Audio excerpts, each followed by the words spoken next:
Hello everyone, in today's video I am doing an update on where I am. I know I've been gone for a while and that's because I had jaw surgery, so I apologize for the wait. But in today's video I am going to be explaining everything that's happened so far, the good, the bad, and the ugly. So let's jump in.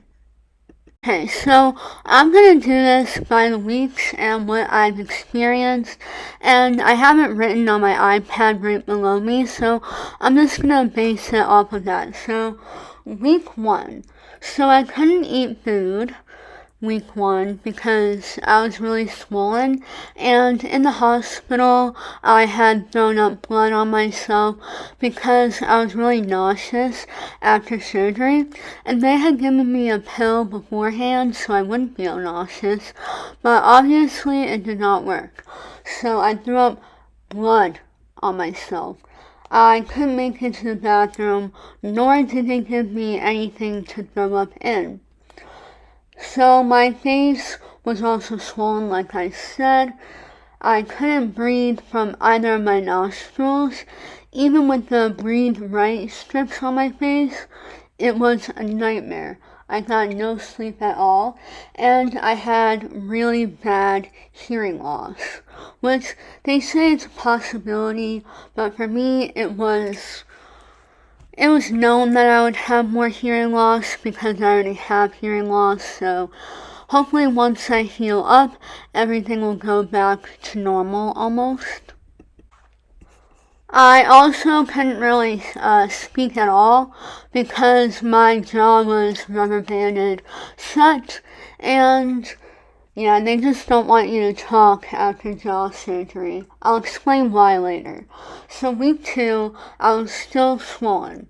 I ate juice, like in the pouches they have at Publix or Harris Teeter. It's by the yogurt section. And I went to my grandparents and blood came pouring out of my nose. And then it went to my throat, in my mucus, back to my nose, in one nostril, and then back to my throat. And I was having a panic attack because I thought it was an infection, but my mom called the nurse and they said it was completely normal, that it was just getting rid of the gunk from surgery that got backed up, and it went away after like 3 days. What else? I could finally breathe a little bit, but within one nostril, but I still had to use the breathe right strips or I couldn't breathe at all at night. I could eat a little bit of soft foods, but I still stuck on a liquid diet because of the incident that I had at my grandparents'. And yeah. By week 3, nothing really changed. I just couldn't brush my teeth for a while, and it was really gross smelling my breath, I swear to God.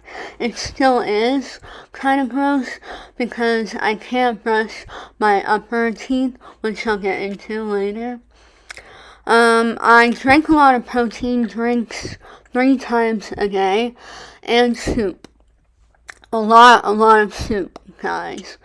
You want to buy cans and cans and cans. Week 4 is where all the fun stuff happens. So, I got told that I can only wear my rubber bands at night instead of 24 hours of the day, which was really, really exciting. And then he told me I could eat soft foods like eggs, pasta, but it has to be overcooked pasta. I could have pancakes and oatmeal and just anything pasta-wise.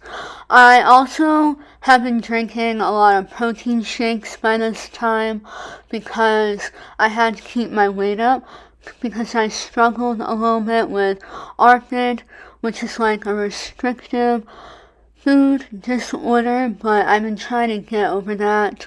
The more foods that I could eat with my splint in. Now, the splint will annoy the hell out of you, no matter what. You can't really talk well, which I can't. I'm still learning, like, the position of my new bite, so hopefully we'll figure that out soon. But I'm just so thankful that I do not have to wear rubber bands 24/7. Now it's week 5 currently, and nothing's changed, everything's the same, except my face swelled up again. Last week it was fine, it wasn't really swollen, but my left side of the face, for some reason, will not go down, no matter what I do. I ice it 24/7, I take breaks every hour, and I just ice it for 20 minutes with ice packs. I sleep on my back. That's the most important thing, guys. Please do not sleep on the side, even though they tell you to. It'll just swell up on one side if you sleep on that side. Also, stay on a liquid diet for as long as you can, because you don't want to move the muscles yet because they're very delicate, because now my face is hard as a rock. I can barely feel it, and it's for sure the splint. But I was supposed to get it out next week, which is March 1st, but my orthodontist pushed it back to March 13th. Now, my surgeon, who actually did my jaw surgery, is going to be at the hospital that I'm going to be at, which he normally is not. So I'm going to try to convince him to please let me get it off so we can start the process for my brackets, because I don't want my teeth to separate, because it's been off for like months.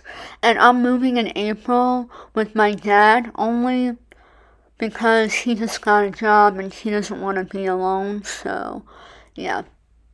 Some tips I have for people who are considering an upper jaw surgery is to make sure that this is really what you want. Please, please, please listen to all of the surgeons and really ask them questions. Also, please try to do the other options, because if I would have listened to my orthodontist, I wouldn't have to have an upper jaw surgery. However, back then, they offered me a double jaw surgery and I declined. But as I grew into my jaw, it got a little bit better on the lower jaw. Also, ice your face. It will thank you. Seriously. Stay hydrated, drink a lot of water, and try to eat less sugary foods. I know it's hard, but I promise you, it'll be worth it. And another thing is that you will have less energy for a couple of weeks, so just get as much rest as possible. They say that you can go back to work in 2 weeks. No. Try to take off at least 2 months of work and school. Try to do a 5-week school program, which is what I'm doing right now, and it's not bad at all. And those are all my tips for now. That was everything that I've uncovered. And after I get my splint out, I'll come back for more. Alright, I'll see you all in my next video. Have a great and wonderful day. Bye.